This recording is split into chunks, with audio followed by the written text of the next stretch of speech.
माँ पर और पिता पर कुछ पंक्तियां आपके बीच निवेदित करता हूं। आप यहाँ जितने लोग बैठे हैं, मुझे नहीं मालूम कि किनकी माँ जीवित हैं और किन्होंने माँ को खो दिया, पर मेरा व्यक्तिगत मत यह है कि जिनकी माँ जीवित हैं, जिनके पिता जीवित हैं, वो दुनिया के सबसे संपन्न लोग हैं, वो दुनिया के सबसे अमीर लोग हैं, वो दुनिया के सबसे धनाढ्य लोग हैं।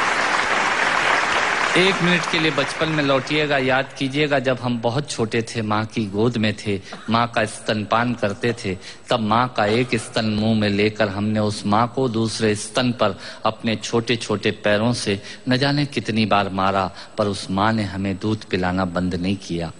मित्रों, लात खाकर भोजन देने की शक्ति उस परमपिता परमेश्वर ने दुनिया में यदि किसी को दी है, वो सिर्फ माँ को दी है। माँ के अलावा ताकत किसी के पास नहीं है। और माँ की वंदना में कविता पढ़ता हूँ।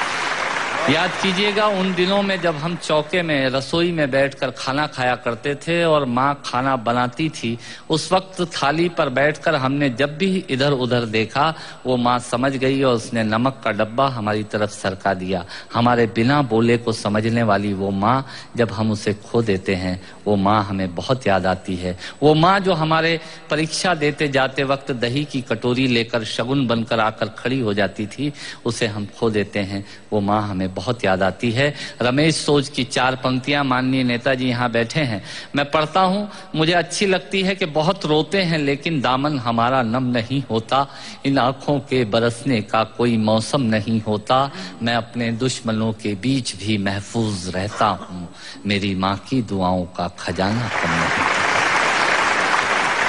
स्वामीनाथ पांडे की 3 पंक्तियां सुनाता हूँ। स्वामीनाथ पांडे ने 3 पंक्तियों का उपन्यास लिखा। अमिताभ जी बैठे हैं, जया जी बैठी हैं।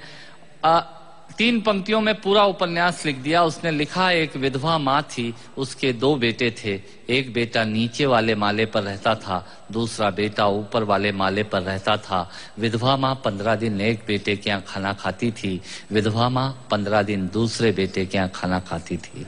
पर ये उस विधवा माँ का दुर्भाग्य था कि साल में जो महीने 31 दिनों के होते थे, उस एक दिन उस विधवा माँ को उपवास रखना पड़ता था।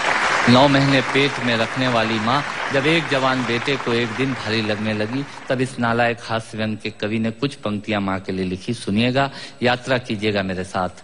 माँ संवेदना है, भावना है, एहसास है। माँ संवेदना है, भावना है, एहसास है। माँ जीवन के फूलों में खुशबू का वास है। माँ रोते हुए बच्चे का खुशनुमा पलना है। माँ मरुथल में नदी या मीठा सा झरना है। माँ मरुथल में नदी या मीठा सा झरना है। माँ लोरी है, गीत है, प्यारी सी थाप है। माँ पूजा की थाली है, मंत्रों का जाप है। माँ आंखों का सिसकता हुआ किनारा है। माँ गालों पर पप्पी है, ममता की धारा है। माँ झुलसते दिनों में कोयल की बोली है। माँ मेहंदी है, कुमकुम है, सिंदूर है, रोली है। माँ कलम है, दवात है, स्याही है। माँ परमात्मा की स्वयं एक गवाही है। माँ त्याग है, तपस्या है, सेवा है। माँ फूंक से ठंडा किया हुआ कलेवा है। माँ अनुष्ठान है, साधना है, जीवन का हवन है। माँ जिंदगी के मोहल्ले में आत्मा का भवन है। माँ चूड़ी वाले हाथों के मजबूत कंधों का नाम है। माँ काशी है, काबा है और चारों धाम है।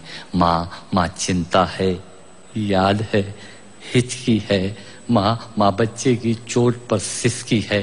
माँ चूल्हा, धुआं, रोटी और हाथों का छाला है। माँ जिंदगी की कड़वाहट में अमृत का प्याला है।